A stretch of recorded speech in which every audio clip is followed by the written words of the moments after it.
For 79 minutes, the greatest footballer of all time stood on a World Cup pitch and looked completely ordinary. Lionel Messi, 39 years old, defending world champion, the man who had carried Argentina to glory in Qatar, and was supposed to carry them further still, was standing in Atlanta Stadium while Egypt were winning 2-0, and millions of people watching around the world were processing the same impossible thought. The defending champions were going home. He had missed a penalty. He had hit the post. He had touched the ball fewer than 20 times in a meaningful way across 70 minutes of football. And somewhere in the blue and white sections of the stadium, the voices had gone quiet in the specific way that crowds go quiet when they sense that something irreversible is approaching. And then the 79th minute arrived. What happened next, in the space of 11 minutes and 2 seconds of added time, is why football exists. Not just the goals, though the goals were extraordinary. The specific human experience of watching certainty become doubt, and doubt become hope, and hope become something that 50,000 people could not contain inside their bodies.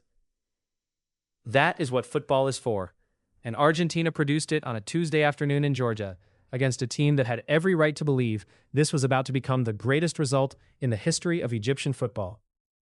But to understand what the comeback meant, you need to understand how real the disaster was before it.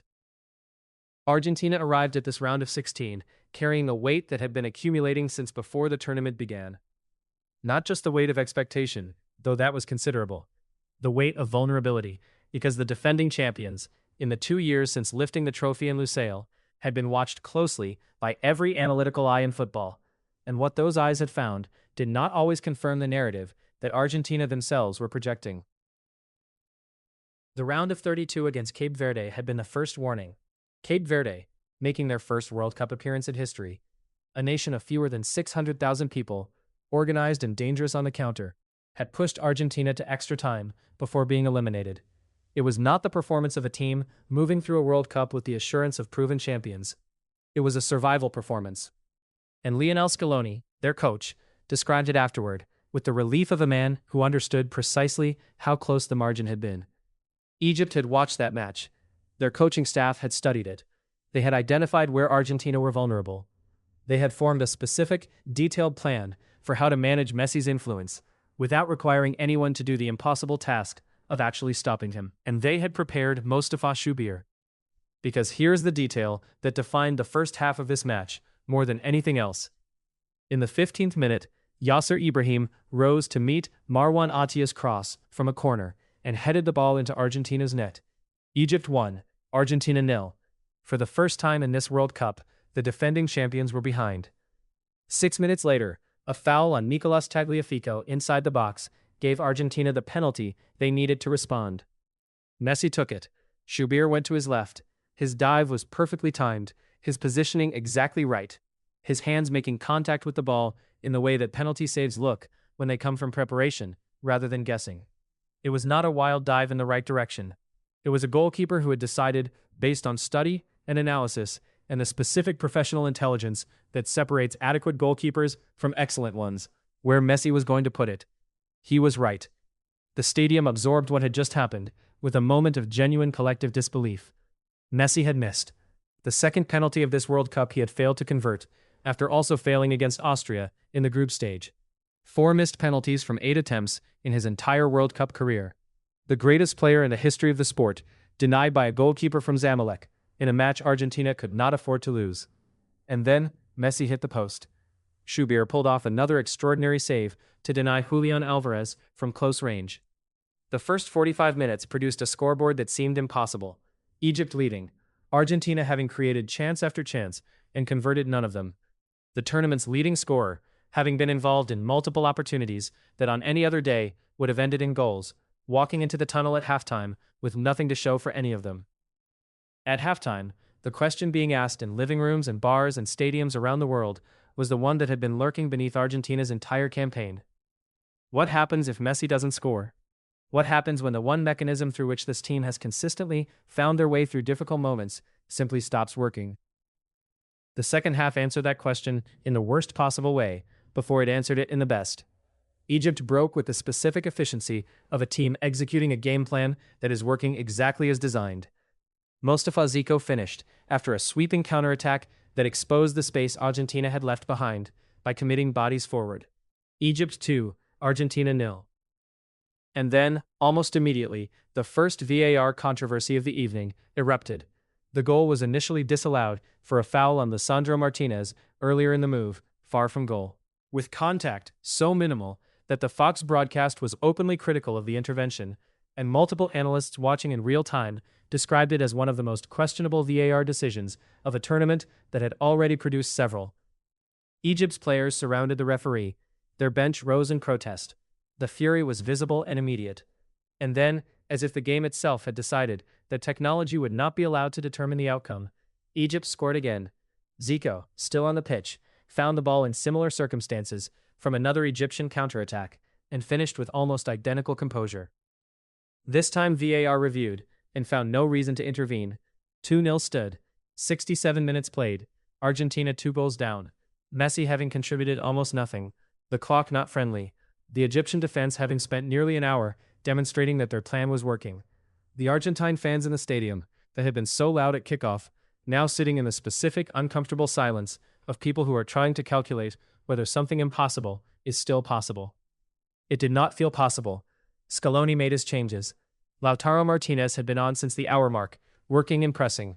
The shape shifted. More bodies forward. The acceptance of the counterattack risk that Egypt had already punished, in exchange for the kind of sustained pressure that might, eventually, produce a mistake.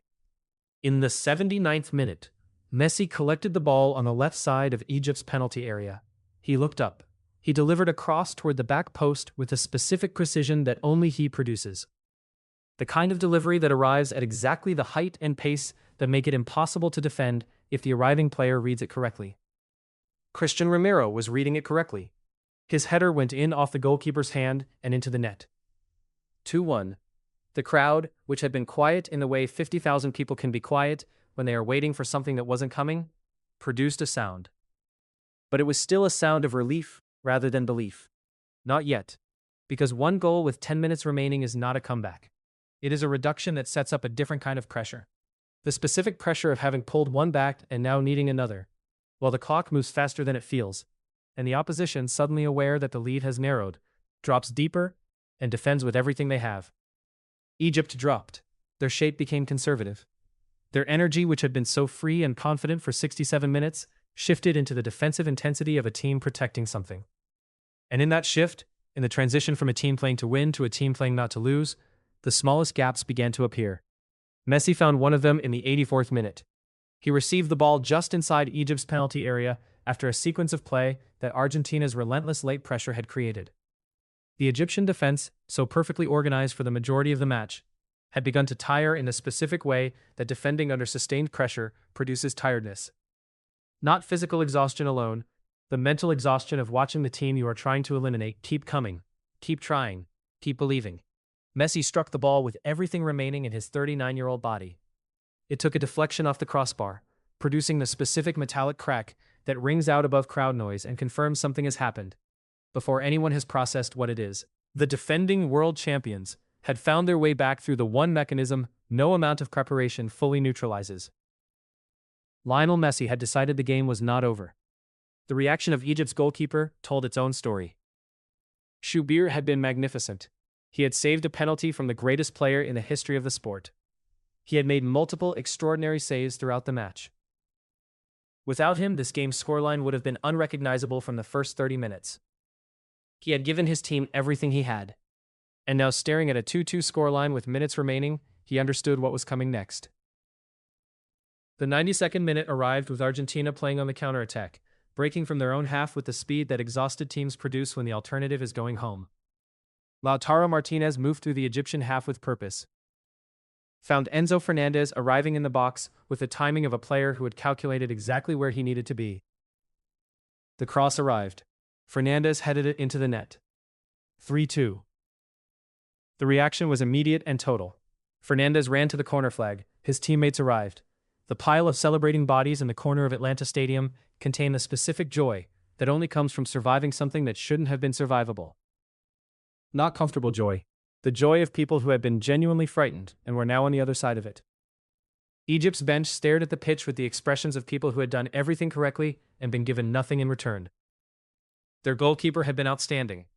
Their defensive organization had held for 67 minutes. Their counterattacks had been executed with technical precision and tactical intelligence. They had led by 2 goals with 20 minutes to play and been eliminated anyway. The VAR controversy over Zico's first disallowed goal continued to generate conversation immediately after the final whistle, and will continue to generate it for considerably longer.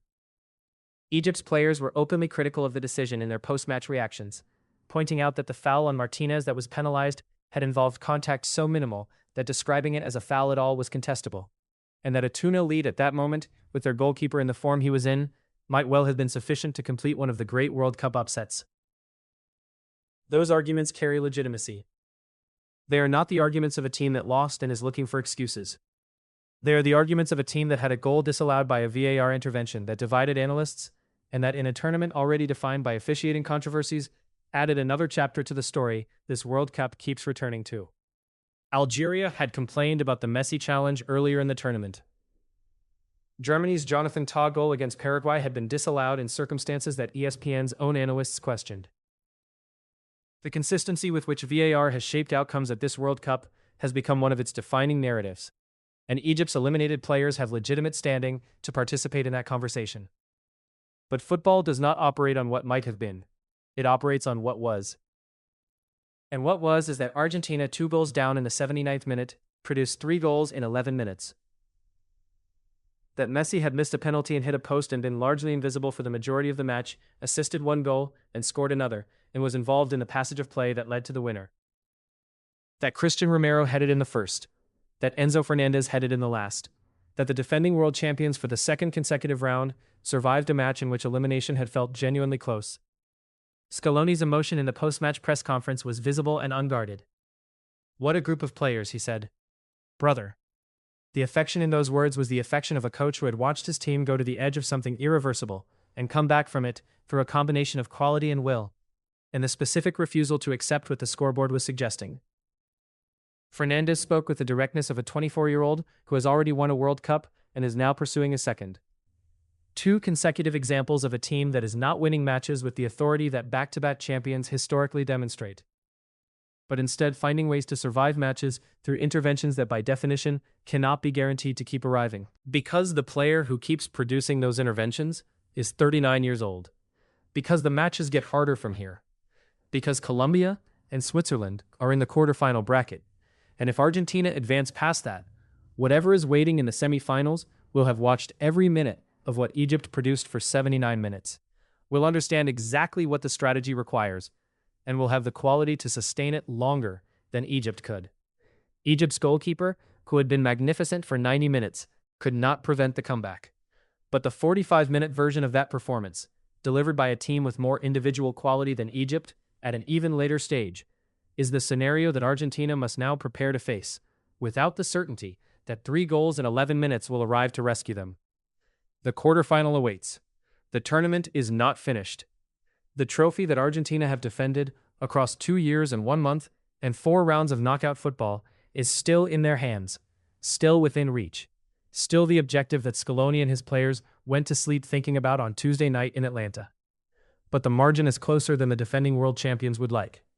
The performances are less convincing than the results suggest, and somewhere in the connection between those 2 facts is the question that the come-from-behind win against Egypt has not answered, and that the rest of this tournament will eventually force Argentina to confront directly. Can they win back-to-back World Cups, relying on Messi to produce the extraordinary when the situation demands it? Or has the tournament, match by match, been revealing that the distance between Argentina at their best and Argentina without their captain's best performance is exactly the distance that defines the limits of their campaign? Messi stood on the pitch after the final whistle in Atlanta, surrounded by teammates and staff, and the noise of a stadium that had spent 79 minutes in dread and 11 minutes in ecstasy. He was 39 years old, and he had just scored for the 5th time in 5 appearances at this World Cup. He was the tournament's leading scorer. He had assisted the goal that started the comeback and scored the goal that completed it before Fernandez delivered the winner. He had also, earlier in the same match, missed a penalty and hit the post, and been largely absent from meaningful involvement for over an hour, against a team that had prepared specifically to limit him. Both of those things happened in the same 93 minutes. Both of them are true, and the question of which one defines Argentina's 2026 World Cup is not a question that the result against Egypt has answered. It is a question that the quarterfinal will begin to answer. And if Argentina survive the quarterfinal, the semifinal will ask it again, louder, against better opponents, with less room for a 79th minute beginning. The scoreline read 3-2. Argentina were through. The comeback had happened. And the most honest thing that can be said about what followed the final whistle is that two sets of people in Atlanta Stadium had the same thought, coming from completely different emotional places.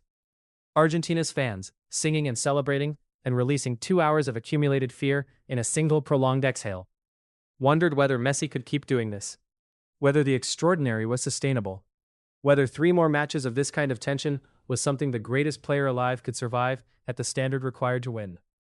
And Egypt's players, walking off a pitch where they had done everything right and been rewarded with elimination, wondered exactly the same thing. What do you think? Was this the night that saved Argentina's World Cup?